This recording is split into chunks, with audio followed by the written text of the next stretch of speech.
What really happened to 5 Italian cave divers? On May 14th, 2026, 6 divers stood on the back deck of the Duke of York in the Maldives.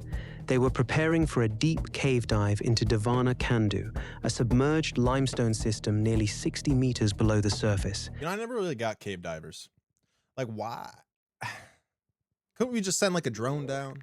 You know, you just play on a little iPad or something. You just send the drone down, and then you can look at everything still without actually having to die. They want to dive? They might. V6 divers were supposed to go diving, but one of them decided at the last second not to join them. 5 of them entered the water. That guy was smart. Oh my God. He's like, nah, I don't want to go. Nah, I'm good. At first, nothing seemed unusual. The team was experienced and their equipment had been checked. They were supposed to explore the cave system for 90 minutes, but after that time passed, no one surfaced. Then 2 hours passed. Then 90 minutes? Damn, an hour and a half and then 2 hours. 3. By nightfall, the Coast Guard had been called, and inside the underwater cave, something had gone catastrophically wrong. These were not tourists. The group that descended into Devana Kandu was among the most qualified underwater teams in Italy. Monica Montefalcone, 51, was an associate professor of marine ecology at the University of Genoa. She had spent decades mapping Posidonia meadows and reef systems across So were they just down there to look at the cave? They weren't like down there for like any specific reason? the Mediterranean and the Indian Ocean. With her was Muriel Odanino, 31, a biologist and longtime research partner who had co-authored papers on mesophotic ecology from Liguria to the Maldives.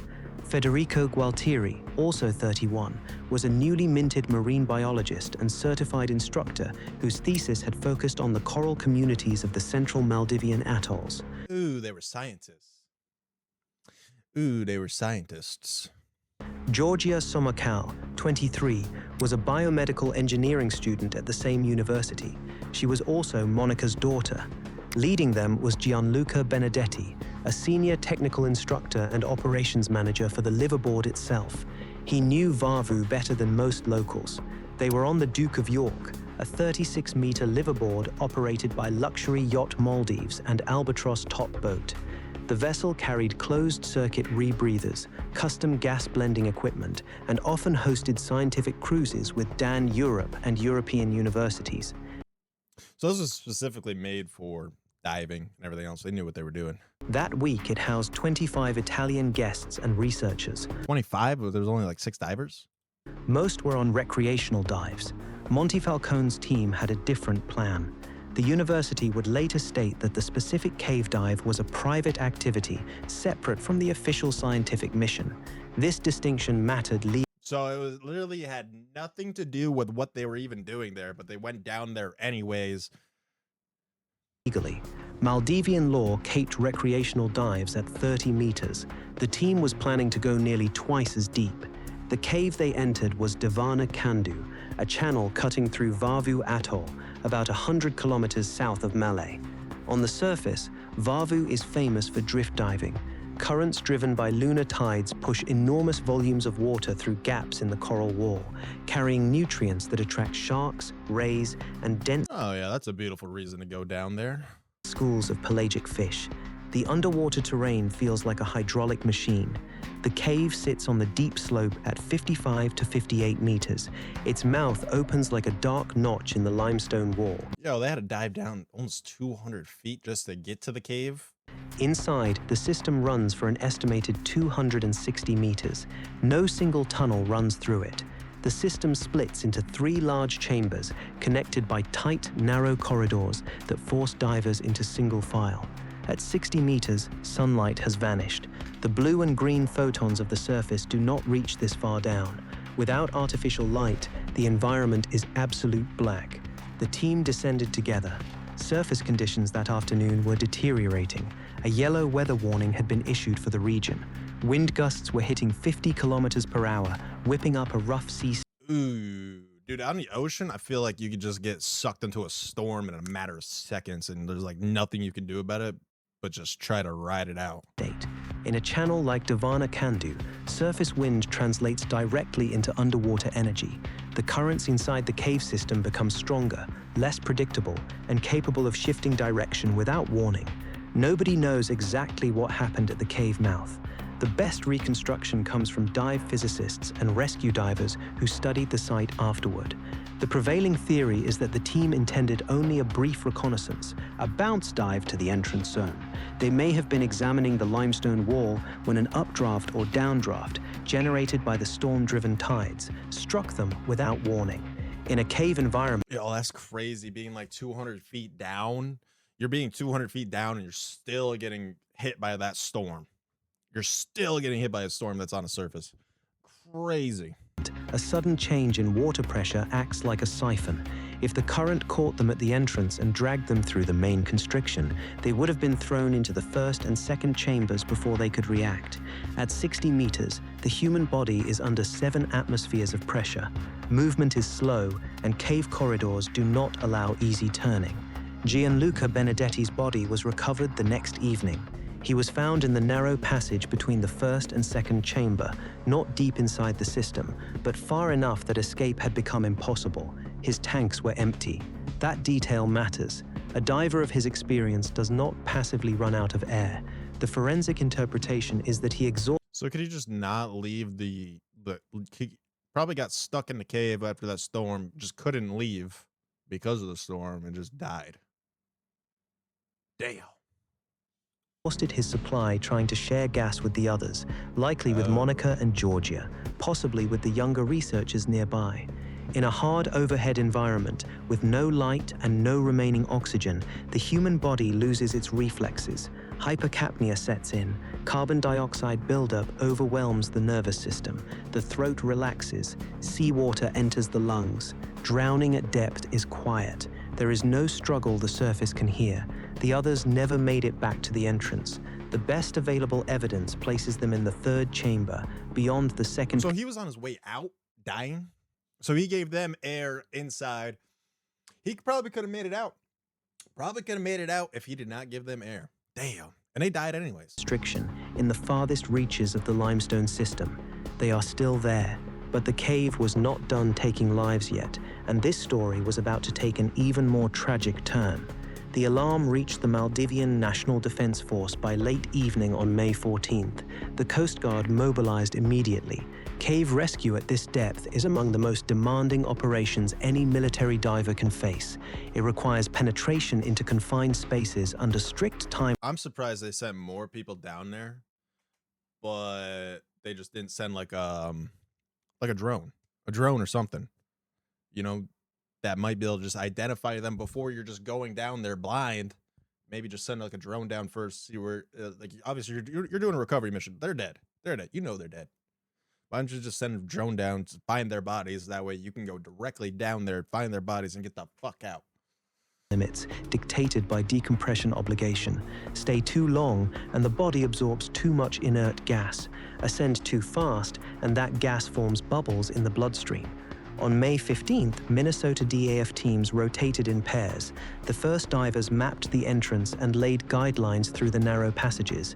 They reached the second chamber and recovered Gianluca Benedetti's body late that afternoon. The extraction was exhausting. The divers were at the absolute edge of safe operational limits. They did not push farther. The third chamber, where the remaining 4 were believed to be, would have to wait. The next morning, Sergeant... How did that guy make it all the way to the entrance of the cave and they all died, but he gave them oxygen? Or did he give them oxygen in the beginning and he died? I thought he was trying to make his way out. I'm a little lost right now. Major Mohammed Mahoudi entered the water again. He was one of the Minister of Nomic DF's most experienced tactical divers, a specialist in deep maritime operations. His team made another attempt to penetrate the third chamber. The physical labor of swimming against the cave's geometry, the cold, and the mental load of navigating in darkness all compounded the stress on his body. When he surfaced, he began to show symptoms immediately: severe decompression sickness. Under pressure, inert gas dissolves into the blood and tissues. During a controlled ascent, that gas leaves the body gradually through the lungs. But if a diver has absorbed too much gas, or if he ascends too quickly, the dissolved gas comes out of solution and forms bubbles. Boyle's law dictates that those bubbles expand as pressure drops. Henry's law describes how much gas the blood can hold under changing conditions. When the equilibrium breaks, bubbles form in the joints, the skin, the spinal cord, and the brain. In severe cases, they block circulation and shred fine blood vessels. The result is stroke, paralysis, organ failure, and death. Mahmoudi was evacuated Just from trying to swim up. Just from trying to swim up, bro. I don't like diving. I don't know. I don't know if I like diving. Especially cave diving, man. That's just by fast boat to Malé and rushed to too many things that can just go wrong. Too many things that can just go wrong. ADK Hospital. Physicians worked on him through the afternoon. The vascular damage was too extensive. He died on May 16th. The news stopped the rescue. The president of the Maldives, Dr. Mohamed Muizu, issued a public statement of national mourning. Mahmoudi was granted martyr status and a full state funeral. More importantly, the government suspended all MNDF diving operations at the site. Local forces were not equipped to go further. The cave had claimed a 6th victim, and the state would not risk a 7th. That left the survivors in limbo. The 20 other Italians on board the Duke of York had watched the crisis unfold from the dive deck. The trauma was immense. The Italian embassy in Sri Lanka, led by Ambassador Damiano Francovig, coordinated with the Red Crescent to dispatch trained psychological first aid specialists to the boat while it remained in Malé Harbor. By May 17th, the response had shifted. Maldivian authorities arranged for specialized cave recovery divers from Finland to take over. These were civilian specialists in deep environments. Their equipment was different from anything the MNDF had used. They wore closed-circuit rebreathers running on trimix, Wait, why the hell were there guns? What the hell just happened? a blend of oxygen, nitrogen, and helium. The helium reduces narcosis. The rebreather produces no exhaust bubbles, which means no silt disturbance and no acoustic signature. Professionals, man. Professionals. Guns for the aliens. I may or may not come home with a Mustang GT4. Good luck with that one. I love Mustangs, man. I'm a big fan of Mustangs, but hey, they can get expensive, pricey. 200K though. Yeah, I ain't got that. In tight rock passages. They could enter the 3rd chamber silently and remain for hours if necessary. Italian specialists from DAN Europe also arrived to assist with technical planning and to manage the legal and diplomatic procedures required for repatriation. At the same time, the investigation began. The prosecutor's office in Rome opened a formal inquiry led by Magistrate Francesco Lovoi. Bro, maybe we just don't have a drone that can go down there. I would just think that we could just send a drone down there. I don't.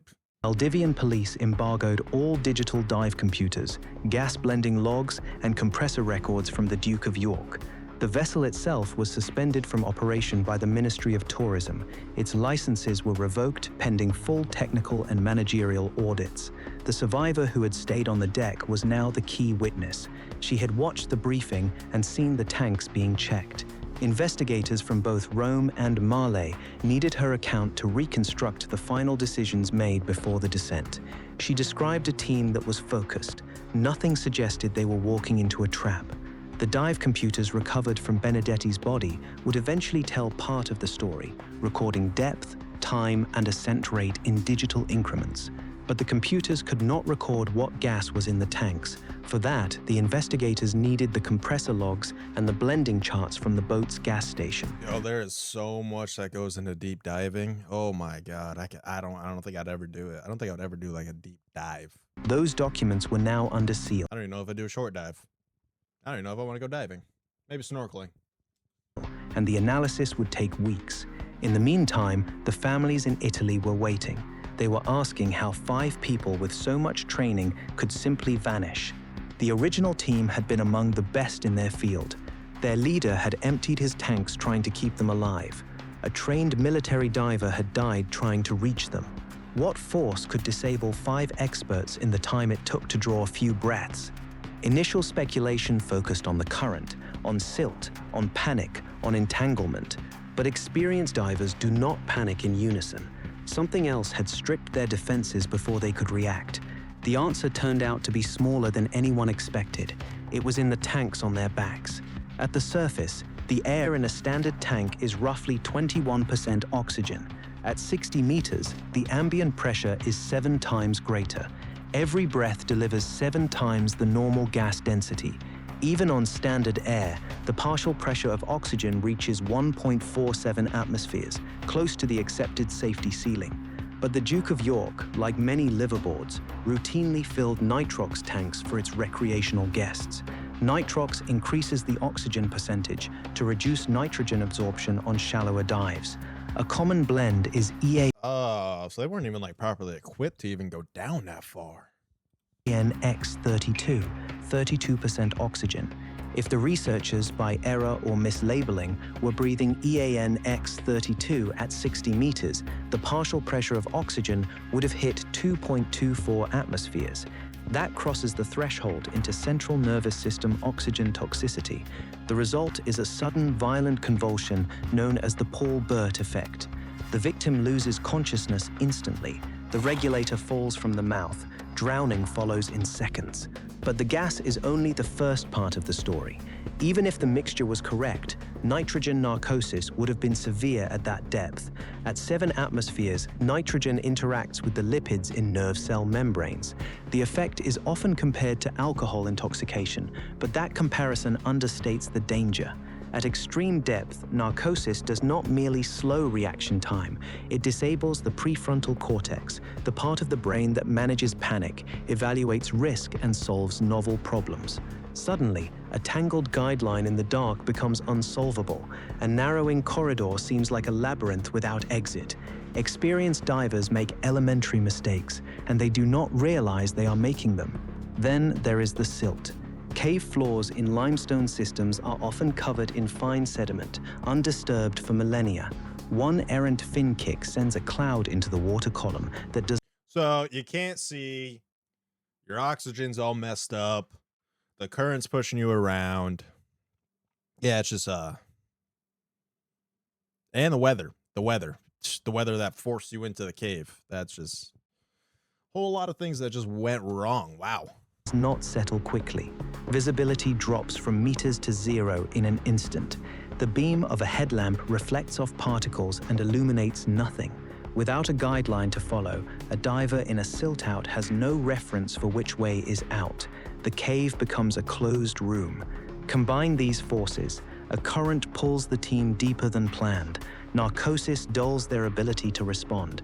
A silt-out destroys visibility. Perhaps a wrong gas blend triggers a convulsion in one diver. The leader exhausts his air trying to keep them alive. As of the making of this video, the bodies of Monica Montefalcone, Muriel Odenino, Federico Gualtieri, and Georgia Somacal have not yet been recovered. So those 4 still haven't been recovered? The Finnish team continues to work the cave system when conditions allow, but currents, weather, and the sheer hostility of the environment make every dive a gamble. In Genoa, the university department Distav is in mourning. Carlo Somacal, Monica's husband and Georgia's father, spoke to Italian reporters. He described his wife as methodical, risk-averse, obsessively careful. The implication was clear. If she went into that cave, she believed the conditions were within her control. Something betrayed that belief. The National Federation of Italian Biologists announced a new research prize in the names of Monica and Muriel. It will be housed at the Marine Biology School in Reggio Calabria. Gianluca Benedetti emptied his tanks trying to save the others. Sergeant Major Mahodi gave his life trying to bring them home. 4 people remain in the 3rd chamber. So does the answer, if there is a single one, sealed behind stone that has been underwater longer than human beings have been diving into it. Yeah. Wow. Did they Something. Let's see. This was a month ago. Finalizing the video, the bodies of the 4 remaining divers have been found. They were indeed in the 3rd chamber of the cave. AP News quotes the Maldives government spokesperson saying they were well inside the cave into the 3rd segment and pretty much together. why robo divers are needed for these dangerous tests. Yeah, bro, that's what I'm saying. That's what I'm saying.